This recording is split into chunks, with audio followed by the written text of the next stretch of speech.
Hey guys, it's Bellamy here from Midnight Suns and welcome to my review for LEGO Star Wars Rebuild the Galaxy.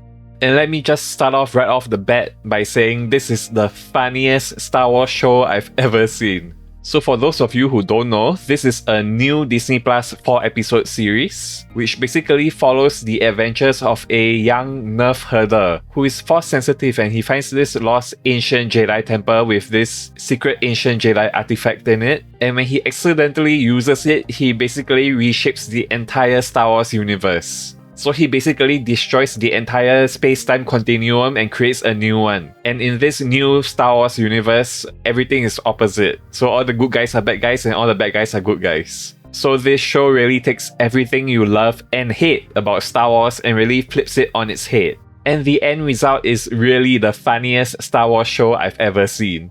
And one thing I really love about this show is that it proves that Disney is not afraid to acknowledge the problems that many fans have with the Star Wars movies, the Disney Star Wars movies. Like whether you love or hate the Disney Star Wars shows, the movies and TV shows, you have to admit that they have been very divisive. And what I really love about this show is that Disney finally actually dared to acknowledge all those complaints that the fans have with the sequel trilogy. So for example, they have Luke Skywalker, who is voiced by Mark Hamill himself. He appears in this show and he actually makes fun of how his character was portrayed in Episode 8, The Last Jedi, and he even really makes a big joke about how his character died in that movie. And yeah, that's just one example of how Disney really isn't afraid to poke fun at themselves in this show. And they don't just poke fun at the sequel trilogy, they also make fun of the original trilogy and the prequel trilogy. Like they really acknowledge all the ridiculous things that do happen in Star Wars, and I found it really funny, and I think this is exactly what Star Wars needs right now. If there is one show that I think fans, all Star Wars fans can really enjoy, I think it is this show. And another reason why I think all Star Wars fans will really enjoy this show is that they actually give a lot of fan service. So like, you know how there's this very popular fan theory about Jar Jar Binks being a Sith Lord in The Phantom Menace and basically the whole prequel trilogy? Well, they actually acknowledge that in this show. That's right, we actually get to see Darth Jar Jar, the Phantom Menace, the real Phantom Menace. And oh my gosh, it is magnificent.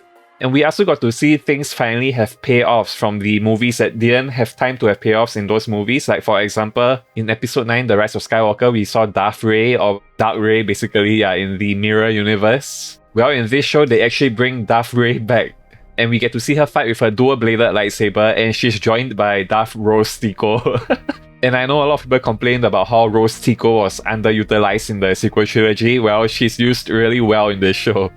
Like, she and Darth Rey basically are partners in crime. They work together as Sith Lords in this show, and both their characters are really funny.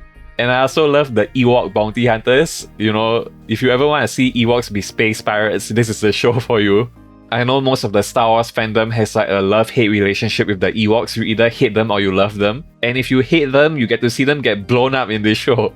Like something you'll never see in a live-action Star Wars show. And if you love them, you get to see them act like badass bounty hunters, which was really just absolutely funny. And they actually got a lot of the original Star Wars actors back to voice act their characters. Like you have, like I said earlier, you have Mark Hamill, who's back as Luke Skywalker.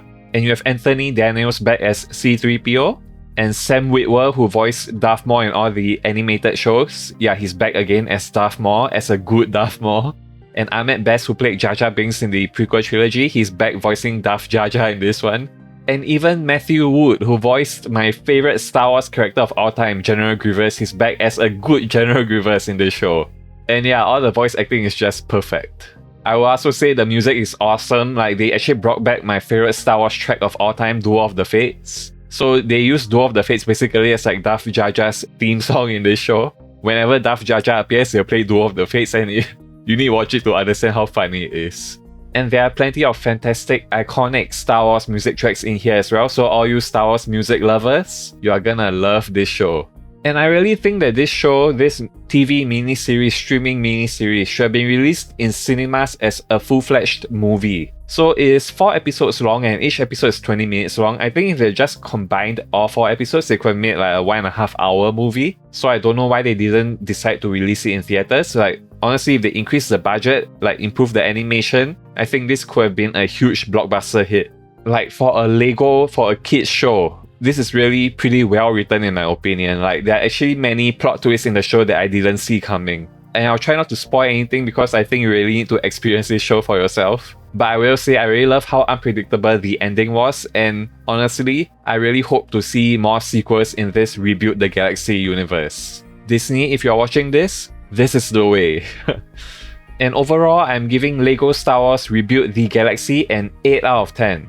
I think this show is a big win for Disney, a big win for Disney Plus, and a big win for Star Wars. It is exactly what Star Wars needs right now, and I highly recommend this to all Star Wars fans. Like, whether you hate Disney Star Wars or you love Disney Star Wars, I think you're gonna really enjoy this show either way. And if you have kids, I think they're gonna really enjoy watching this show as well, even if they don't know anything about Star Wars. So yeah, highly recommend it, give it a watch, guys. And with that being said, we've come to the end of this review. If you're interested in more of my TV and movie reviews, please do consider subscribing and hit that notification bell to keep up to date with everything going on here on the Midnight Suns channel. Thanks again for watching, everybody, and as always, stay gold and never fade. Bye guys.